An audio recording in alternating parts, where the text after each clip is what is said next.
Il y a HIVS aussi, mémorisation du Coran. Bon, il y a formation professionnelle comme la couture et bien d'autres. Voilà ce que nous faisons dans le centre là ici. Mais il y aura beaucoup de choses, Inch'Allah. Nous lançons un appel à tous chacun et chacun, les parents d'élèves, d'amener les enfants dans les dites écoles ici, dans les dites centres ici, parce que le centre a fait beaucoup d'efforts pour la bonheur de nos enfants.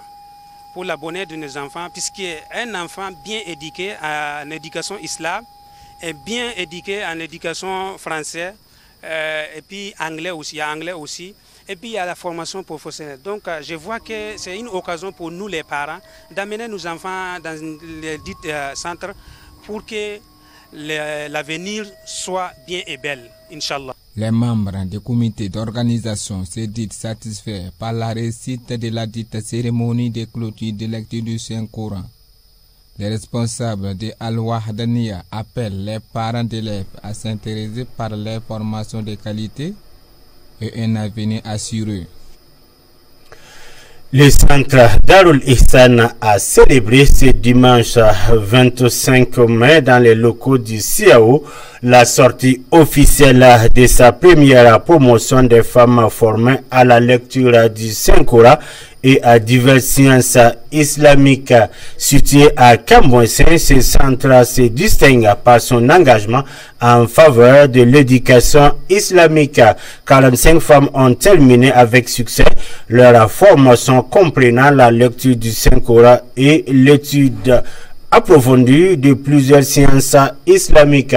Les responsables du centre ont salué les efforts déployés par ces femmes pour atteindre ces jalons spirituels et intellectuels. Cette première promotion marque aussi un jalon significatif dans l'histoire du centre Darul Ihsan qui réaffirme son engagement à promouvoir l'éducation islamique et le développement spirituel des femmes et des enfants. Plus de détails dans ce reportage, c'est Abdourahmane Bandé. Le but est que je parraine ce matin pour la fin de la lecture coranique. Je suis vraiment très heureuse d'être parmi celles et j'apprécie vraiment. Je suis très émue parce que je suis très contente pour l'initiative, vraiment. J'exhorte à mes soeurs qui ont achevé le Coran de bien vouloir fournir un peu plus d'efforts à lire le Coran et à donner un bon exemple aux autres sœurs pour qu'elles aussi puissent terminer le Coran, apprendre et à connaître le Coran. Je les encourage vraiment à lire le Coran, à apprendre le Coran, car c'est une bonne initiative.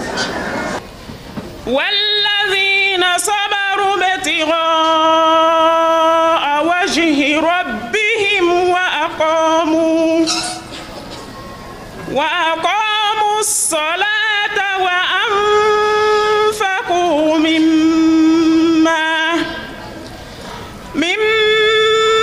رزقناهم سرا وعلانية وأصلح لنا دنيانا التي فيها معاشنا وأصلح لنا آخرتنا التي فيها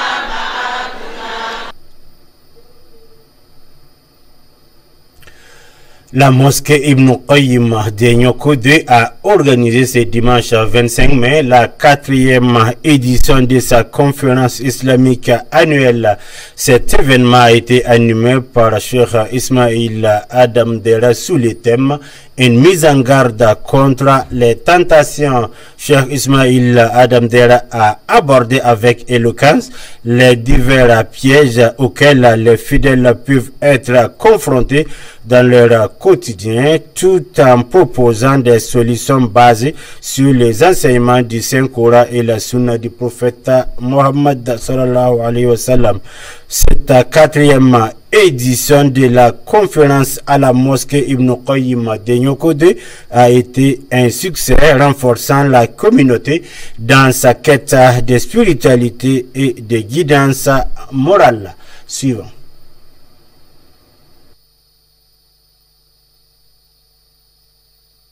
Qui ont l'ambition d'organiser des presses pour sensibiliser notre famille islamique qui est minée par un certain nombre de fléaux aujourd'hui qui peut infecter et qui peut gâter notre cohésion sociale au niveau de tous les fidèles musulmans du Burkina Faso et même de l'extérieur. Et c'est à cette organisation que j'ai été désigné comme pour présider, pour patronner cette cérémonie. Et vraiment, je suis très content d'assister avec le docteur Cheikh Ismaël Dera, avec tout ce qu'il a donné comme conseil. D'abord, il a fait un examen clair de la situation, de ce que nous vivons actuellement, de ce que la famille musulmane vit actuellement avec ces différents fléaux-là. Il a examiné ça et faire des propositions, nous montrer d'abord les conséquences, ce qui peut nous arriver si nous n'arrivons pas à maîtriser ces fléaux-là, ce qui peut nous arriver au niveau de notre famille islamique. Et en même temps, il a trouvé des propositions, des solutions, des remèdes qui peuvent nous permettre à transcender ce qui se passe actuellement pour, en tout cas, faire vivre l'islam, honorer notre religion et honorer la population elle-même du Burkina Faso, de ces fléaux-là, pour soigner l'image de notre religion. Il faut que tous ceux qui étaient là et qui ont suivi et qui ont écouté attentivement, nous devons mettre tous en application ces conseils-là pour sauver notre religion, pour sauver l'islam, pour conserver la cohésion sociale au niveau de notre pays. Mais cette édition, je viens de suivre aussi. Et ça m'a égayé vraiment, ça m'a rapporté beaucoup de leçons, beaucoup d'éclaircissements sur la vie. Les problèmes qui nous minent aujourd'hui, qui veulent nous amener à des égarements, à des pertes de foi.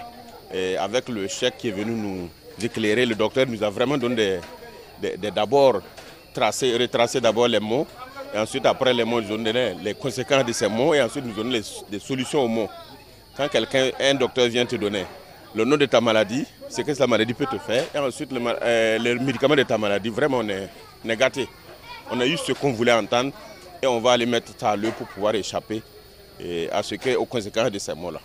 Et que si on sait l'exploiter, c'est nécessaire, mais quand c'est mal pris, c'est vraiment un désastre. Et actuellement, c'est le désastre que nous vivons plus que le bien.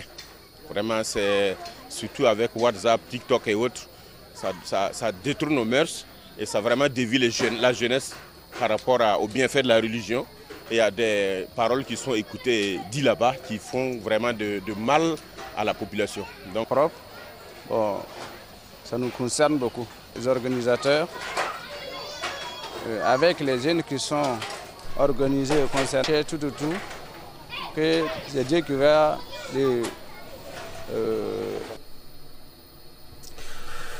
Le 25 mai 2025, la maison de la femme située à Ouagadougou a accueilli la deuxième édition de la formation en art culinaire organisée par Impact Communication BF. Cet événement a rassemblé une trentaine de participants en vue d'améliorer leurs compétences en cuisine. Axé principalement sur la pratique, la formation a été animée par une formatrice expérimentée qui a su partager des techniques et astuces culinaires avec son public. Les apprenants ont pu explorer divers aspects de l'art culinaire avec un fort accent sur la préparation et la présentation des plats. Cette initiative d'Impact Communication BF vise à valoriser les compétences pratiques tout en offrant un cadre propice à l'échange et au perfectionnement. Une formation riche en apprentissage qui illustre l'importance de l'éducation pratique dans le domaine culinaire. Moussa Goula. Nous sommes là pour la deuxième édition avec d'autres menus. Voilà, y compris des mets locaux. Voilà, donc que tout s'est bien passé et nous rendons grâce à Dieu pour cela. Et Madame la formatrice aussi, vraiment, nous remercions infiniment pour c'est qu'elle vraiment tous ces efforts qu'elle consentit, en tout cas pour Impact Communication de façon particulière et pour vraiment tous les participants, puisqu'il y a des participants et participantes, voilà. Donc nous saluons tous ceux qui ont pu faire le déplacement aujourd'hui, femmes comme hommes, voilà, pour en tout cas s'acquérir de ce savoir dans le domaine de la cuisine. Des mini pizzas que vous voyez, on a fait du beng falé. Je ne sais pas si d'autres personnes connaissent ça. Il y a du souma aussi, souma avec piga. On a fait du thau avec sauce feuille, sauce pistache. Il y a mini pizza aussi qu'on a fait. Et puis à base de zamenais. Voilà, il y a zamenais sauté. On a mis ça dans le pain là pour faire des sandwichs. Voilà, on a fait le rendu de mangue qu'on a fait aussi, on a réalisé. C'est un peu ce qu'on a fait ce matin. Je peux dire que ça, les objectifs sont atteints parce qu'on s'était fixé l'objectif de finir tous ces menus-là d'ici 16h. Il est 16h moins, on a fini et on a même ajouté 2 plats qu'on n'avait pas prévus ici. On a ajouté cuisine. C'est une vocation en fait. J'aime bien la cuisine. Sinon, j'ai fait la comptabilité de formation. Mais la cuisine, depuis toute petite, j'aimais la cuisine. Et quand je partais à quelque part, on fait quelque chose que je ne connaissais pas. Et j'étais toujours curieuse de savoir c'est quoi la personne l'a fait, comment la personne a fait ça. Mais j'aimerais qu'on soit plus que ça la prochaine fois, qu'il y ait plus de participants. Sinon, je suis contente du nombre. Je suis très contente de voir les hommes parmi nous. Parce qu'on voit que les hommes aussi, de plus en plus, ils s'intéressent beaucoup à la cuisine. La dernière fois aussi, il y avait des hommes. Mais aujourd'hui, ça m'a étonnée. J'ai dit, bon, est-ce que les hommes là vont venir? Et finalement, il y avait des hommes, il y avait des participants. Ça fait vraiment plaisir. Là, en tant que participante, j'ai été envoyée par ma structure IFG. C'est une institution de finance islamique. De venir me faire former. Vraiment, la formation s'est bien passée. La formatrice, elle collabore très bien. Et les mets, on a appris beaucoup. On a vu que bon, on peut faire beaucoup de mets avec une seule matière. Vraiment, c'était une très belle formation. Ce qui m'a vraiment touchée, c'est la manière de véhiculer, la manière de nous faire apprendre en fait. On voit qu'elle fait sa formation avec beaucoup d'amour. Depuis matin, elle est arrêtée jusqu'à cette heure-là. Et elle nous fait participer par tour de rôle. Donc ça permet à chaque participant de s'intégrer vraiment dans la chose qu'on veut cuisiner. Et donc c'est une belle manière de faire former. Aujourd'hui, on a une problématique, c'est que dans nos ménages, on ne sait que préparer du riz et du thau, alors qu'on a plein de mets à faire à la maison. Je pense que cette formation va être bénéfique pour les ménages, surtout pour consolider le foyer. Et bon, ça ne s'arrête pas seulement qu'au ménage, que cette formation puisse être une activité rémunératrice de revenus pour les femmes qui vont suivre la formation, de pouvoir faire ça, vendre et se faire de l'argent. Comme on le dit, on ne développe pas, on se développe. Et notre institution est dans la même vision, permettre aux gens de développer leur activité à travers quelque chose. C'est pourquoi on est là aujourd'hui et on participe aussi. La formation, c'est très bénéfique pour les femmes, surtout les femmes au foyer. Parce qu'on apprend beaucoup de choses, même au niveau du dosage des épices. La formatrice nous a montré le nom de certaines épices. Même si tu ne veux pas préparer avec le cube magie, tu peux les utiliser.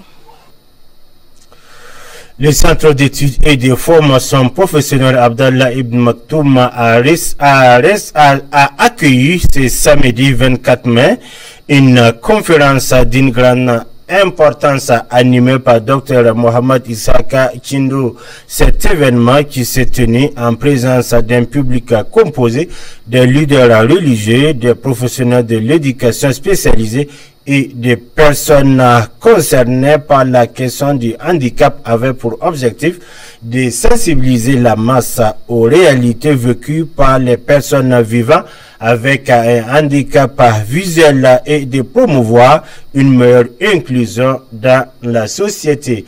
Madi Sawadogo, reportage.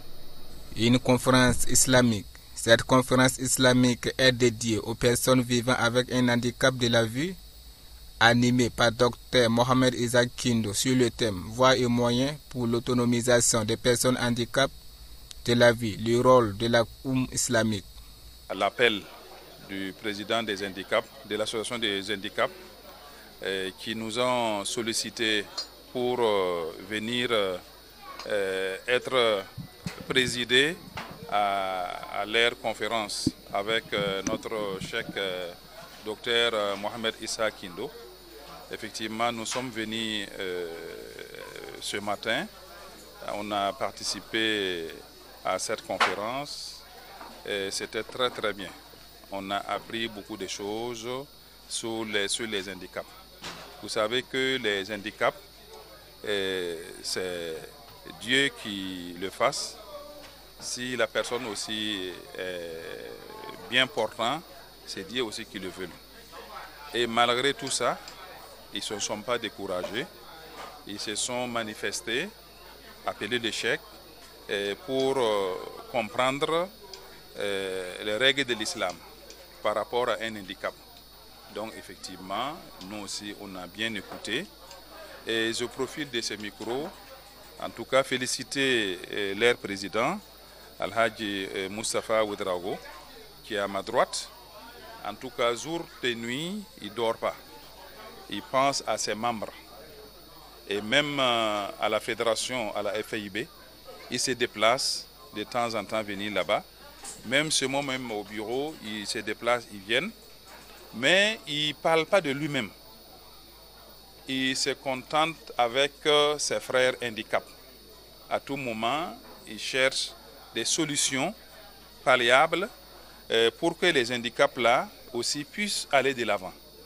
Ok, nous avons reçu en tout cas nos grands guides spirituels aujourd'hui au sein de notre association pour une conférence islamique dont le thème était sur voies et moyens pour l'autonomisation des personnes handicapées de la vie, rôle de la Oumma islamique, où en tout cas les grands cheikhs a détaillé de long en large et du fond en comble en tout cas, et selon les prescriptions coraniques et les hadiths du prophète sallallahu alayhi wa sallam, ce que le handicapé en tout cas doit vivre sur les règles islamiques, et la société aussi, le comportement de tout un chacun envers le handicapé et du handicapé aussi envers la société, en tout cas pour qu'ensemble ils réussissent en tout cas dans sa vie sur terre ici-bas et aussi à l'au-delà, Inch'Allah. Et aussi dans notre centre ici, voilà, notre première activité est basée sur la lecture du Saint-Coran en braille. Et après, il y a la formation de la craie au tableau noir. Il y a aussi la fabrication des eaux de javel. Il y a aussi savon de toilette, kabakuru, etc. Cette conférence est occasionnée à un projet de construction d'un centre d'études et de formation professionnelle avec un coût qui s'élève à 800 millions de francs CFA. Et effectivement aussi, on a vu des projets qu'ils ont initiés. Ils veulent construire un grand centre à Samba. Et vous savez que l'homme doit demander à Allah de l'aider. Ils ont pu faire leur plan. C'est une vision. Pour construire 2 étages, ce n'est pas construire une maison de 10 tôles. Et nous pensons qu'Allah va les aider pour qu'ils puissent atteindre leurs objectifs. Être handicap aussi, ça ne veut pas dire que je dois rester à la maison. Je dois rester sans travailler. Et malgré tout ça, ils font des petites unités qui produisent des craies, ils produisent des eaux de javel. En tout cas, ils produisent beaucoup de choses. Le président de l'association des handicaps demande les personnes de bonne volonté à leur emboîter les pas car la réalisation de la dite infrastructure.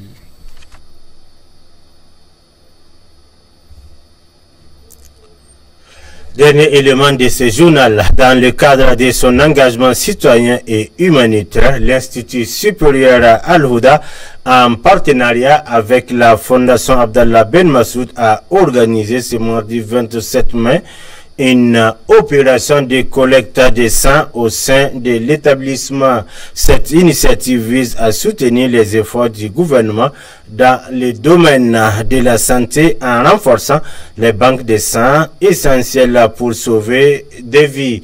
Étudiants, enseignants et personnels administratifs se sont mobilisés pour répondre à cet appel à la solidarité. La collecte s'est déroulée dans une ambiance conviviale et empreinte de générosité. Les participants, motivés par l'envie d'aider, ont exprimé leur satisfaction de contribuer à une cause aussi noble. Cette action marque une étape importante dans le partenariat entre l'Institut supérieur Al-Houda et la Fondation Abdallah Ben Masoud, tous deux déterminés à promouvoir des initiatives citoyennes au service du bien-être collectif. Madissa Wado. Une journée spécifique pour le don du sang à l'Institut supérieur Al-Houda. C'est une initiative des responsables de la dite université. Cette journée s'inscrit dans le cadre de sauver des vies de la vision des autorités actuelles de Burkina. Décider de donner le sang, c'est parce que on aime le dire, donner du sang, c'est sauver des vies. Donc c'est un acte noble. Et je voulais quand même être parmi ceux qui ont décidé de donner le sang. En fait, donner le sang, c'est comme je l'ai dit, c'est sauver des vies. Donc je pense que dès qu'on lance l'appel pour le don de sang, chacun doit répondre à l'appel. Donc je pense que c'est vraiment quelque chose que chacun doit s'investir à faire à tout moment, dès que possible. De toutes les façons, on n'a pas besoin d'avoir un malade avant de sauver les vies, parce que nous sommes tous humains. Et je pense que c'est un acte noble. Voilà, donc je pense que c'est vraiment quelque chose qui est important. Il faut donner pour sauver des vies. Voilà. Le don de sang, c'est pour sauver des vies. Voilà. C'est pour sauver des vies. De nos jours, les gens ont besoin du sang, comme nos malades, nos blessés sur le terrain. Donc c'est pour cela qu'on est là pour le prélèvement du sang, pour sauver des vies. Non, on ne prélève pas le sang comme ça. Avant de faire le don, il y a tout un processus avant de faire le don. Voilà, tu viens, tu remplis la fiche, on fait un entretien pour voir si tu peux donner, si tu ne peux pas donner. Là, si tu es apte, tu passes au prélèvement. Si tu n'es pas apte aussi, on te dit. Je vous invite à venir donner le sang parce que avec les crises qui sont là présentement au pays, donc il y a les blessés de guerre, il y a les femmes enceintes, il y a les enfants qui sont malades, qui ont besoin du sang. Donc si tu peux sauver une vie, c'est bon de sauver des vies. Il faut venir sauver les vies. Les responsables se disent satisfaits de cette initiative et comptent organiser une autre campagne de sensibilisation dans les prochains jours à venir.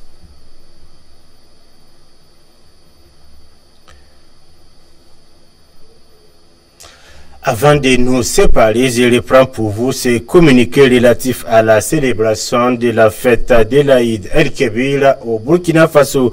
Le président du Présidium de la Fédération des associations islamiques du Burkina, FIB, porte à la connaissance des fidèles musulmans et de toute la communauté nationale que conformément à la tradition islamique fixant la célébration de l'Aïd El-Kébir au 10e jour du mois lunaire des Zul-Hijjah, la fête du sacrifice, communément appelée Eid El-Kébir ou Tabaski, sera célébrée au Burkina Faso le vendredi 6 juin 2025.